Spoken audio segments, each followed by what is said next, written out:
এই বইটি আমরা সরকারের কাছে প্রস্তাব দিয়েছি।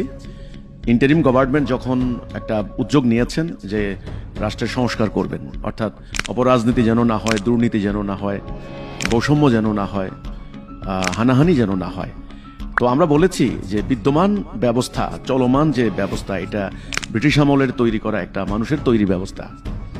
এই ব্যবস্থা কায়েম রেখে, কার্যকরী রেখে আসলে যত সংস্কার করা হোক কোনো লাভ হবে না। তখন আমরা একটা প্রস্তাবনা সরকারকে দিয়েছি। আমাদের প্রস্তাবনার যে শিরোনাম সেটা হচ্ছে তাওহীদ ভিত্তিক আধুনিক রাষ্ট্র ব্যবস্থা। আমরা মুসলমান, আমরা আল্লাহকে বিশ্বাস করি, কোরআনকে বিশ্বাস করি। এই কোরআন আমাদের জীবন বিধান, আমাদের ব্যক্তি জীবন কিভাবে চলবে, রাষ্ট্র কিভাবে চলবে, আদালতে, কোর্ট কাছারিতে কিভাবে বিচার হবে, অর্থনীতি, আমদানি রপ্তানি, সামরিক নীতি, বাণিজ্য নীতি, নারী নীতি, শিক্ষানীতি, এই সমস্ত কিছু কিভাবে চলবে এর একটা রূপরেখা আল্লাহ রাব্বুল আলামিন দিয়েছেন পবিত্র কোরআনে। তো কোরআন একটা জীবন বিধান, মুসলমানরা এটা মানতেই হয়। তাছাড়া এই কোরআনের বিধান অনুসরণ করে আজ থেকে ১৫০০ বছর আগে নবী করিম সাল্লাল্লাহু আলাইহি সাল্লাম আরবের জাহিলি সমাজের কি অসাধারণ পরিবর্তন সাধন করেছেন। তো আধুনিক এই যুগে এসে কিভাবে কোরআনের সেই বিধানকে কার্যকরী করা যায় তার একটা রূপরেখাটা আমরা এই বইতে তুলে ধরেছি।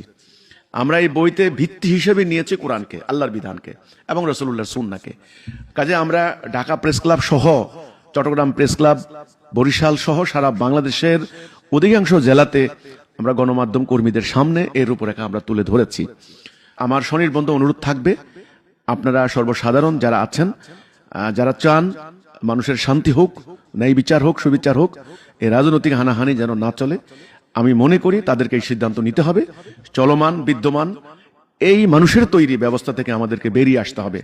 এটা বাদ দিয়ে, সম্পূর্ণ বাদ দিয়ে আল্লাহ দেওয়া জীবন ব্যবস্থা, তাওহীদ ভিত্তিক রাষ্ট্র ব্যবস্থা কিভাবে কায়েম করতে হবে এর রূপরেখা আমরা তুলে ধরেছি। যদি আপনারা এই বইটি পড়েন, আশা করি বিস্তারিত আপনারা জানতে পারবেন, সম্যক ধারণা লাভ করতে পারবেন। সবাইকে ধন্যবাদ।